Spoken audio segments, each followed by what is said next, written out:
You may notice that the fitness industry, the majority of them get really annoyed when people take weight loss drugs because some people out there have won the genetic lottery and other people that have just got chronic high appetite or whatever it is are now getting in good shape. And it really annoys the people with good genetics. And I can't just help but feel the exact same thing happens when I talk about TRT. Men that just won the genetic lottery are like, why are you taking TRT? Why are you using a TRT service? You're only 36. How dare you? Because now you're going to start looking like me. Mad.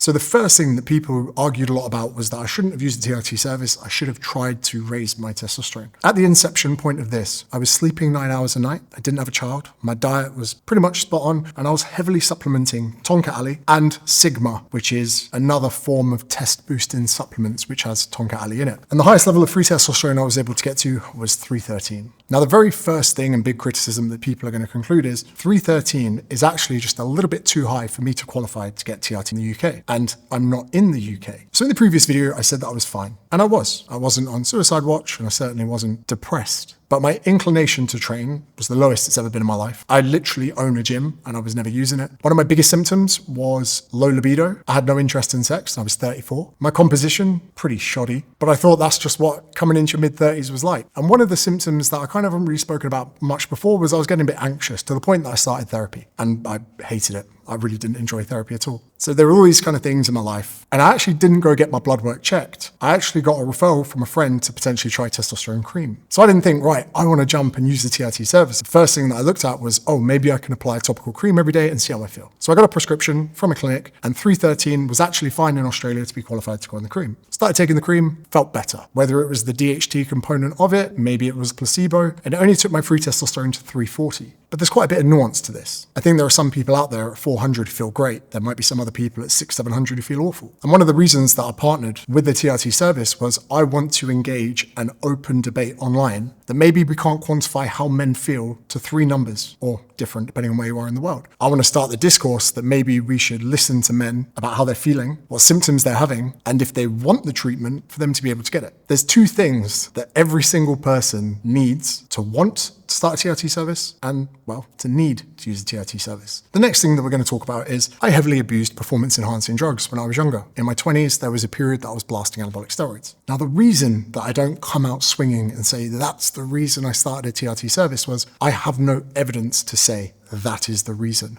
why I feel the way I do. I have no evidence to say that is the reason that potentially at only 34, I felt like rubbish. So I wasn't going to come onto a YouTube video and go, I abuse steroids, so I need to start using TRT. I don't think that is professional or honest. And on TRT, my levels are around 700, 750. And again, I'm not going to disclose the exact amount of milligrams I inject a week because this is on an individual basis between men. Some men take a bit and get a big response. Some people take a bit, don't get a big response. The dose is dependent, and that's a conversation between you and your doctor. There are a few comments here as well talking about how people think that TRT and testosterone replacement is completely useless. And they say, oh, but for women, it's completely fine. Hormone replacement therapy is very similar, where our own production of hormones as we age, maybe it is endocrine disruptors, maybe it is plastics in the water, maybe it is insert whatever you think it is that's causing people's hormones to be fucked. And then people go, yeah, but menopause only happens to women in their 50s. Well, no, 1 in 100 women will go through menopause before they're 40, and 1 in 1,000 will go through menopause before they're 30. But over the next few years, I genuinely hope that there can be scope for potentially the powers that be add more flexibility to the amounts that they say people have to hit. It seems crazy to me that you can be 100th of a marker off a certain point in time, and they go, nope, if you were 100th underneath, if you were 1% lower, you would have qualified, but because you're a little bit too high, come back in a year. Okay, so here's an interesting one where people say testosterone fuels prostate cancer cells. I don't think that's true. And again, I think that there's quite a lot of evidence online that you could point to. Here we go. There's a study in 5,000 men in a population of middle-aged and older men with hypogonadism, carefully evaluated to exclude those at high risk of prostate cancer. The incidences of a high-grade or prostate cancer and other prostate events were low and did not differ significantly between testosterone and placebo-treated men. Again, there was another one about young men being hooked on pharma for life. But again, it just seems a bit strange. If you were 30 and you became a type 1 diabetic, which happens quite rarely at 30, and you get prescribed insulin to save your life, no one's going out there going, well, you're going to rely on big pharma for the rest of your life. That's disgusting. Or you get herpes and you have to take pills for the rest of your life every time you have an outbreak. Big pharma.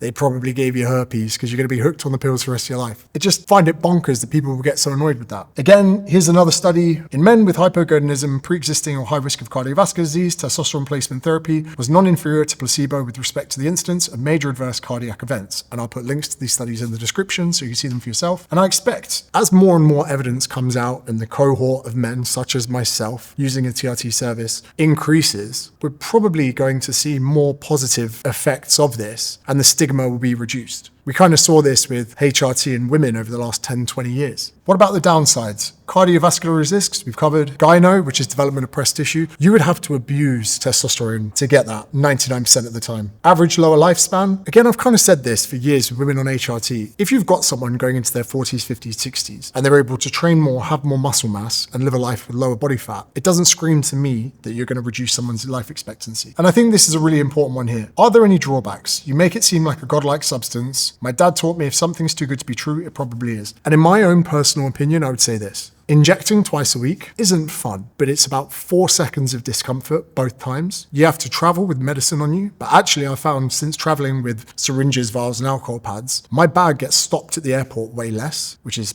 wild. You keep a document on you from your TRT service to show that you got the prescription. Yes, I am on it for life, but I'm also running a fertility medicine alongside it, which we'll get into in future content, which is designed to keep my testicular function going should I want to have another child. And also one of the reasons that I wanted to take this was that if I did want to come off 3, 6, 12 months in, I could. And that's one of the reasons that I spent a year using a TRT service before coming out public, because I wasn't sure if I was going to stay on it. I wanted to test it for a long enough period of time before I knew what I was going to do in my life. And it turns out that over a year into it, I'm like, the idea of that for the rest of my life, completely fine. One of the final biggest drawbacks is you have to be healthy using TRT. I don't drink as much, don't party as much. I'm much more health focused because I know any degenerate behavior will show up in my blood work, whether it's my LDL cholesterol, whether it's tanking my HDL cholesterol, whether it's my inflammation markers, whatever it is. When TRT becomes a part of your life, you are now responsible to those. And I would say, in my own opinion, that if you want to be healthy on TRT, you will be healthier. But if you want to be unhealthy on TRT, it will probably make you unhealthier. So it's a big decision to make. If you're someone that loves boozing at the weekends, every weekend, if you're someone that loves having one big night out a week where you snort coke and don't go to bed, this isn't a lifestyle intervention for you. Noob question, what is the difference between doing steroids and doing TRT? Dose. Most bodybuilders would take between 5 and 10 times the amount I take on a weekly basis. Not to mention, when people take steroids, they often mix in other compounds. Another comment here, the issue is that adding tests to your body is that your natural levels drop, don't they? You're effectively locked in for life. This video feels like a total grift, very disappointing. And that's fine. So yeah, we produce testosterone endogenously. When you take testosterone exogenously, your endogenous production will drop. You're effectively locked in for life. Well, if you think on every single test booster that I could take, I was at 313 at 34. I very much doubt my numbers were going to go any higher than that. So I was probably 3, 6, 9 months away from getting under that 300 to then qualifying. I would have been 35, 36. And to close off, I'll say this. There will be no promotion in this video. There will be no mention of where to go,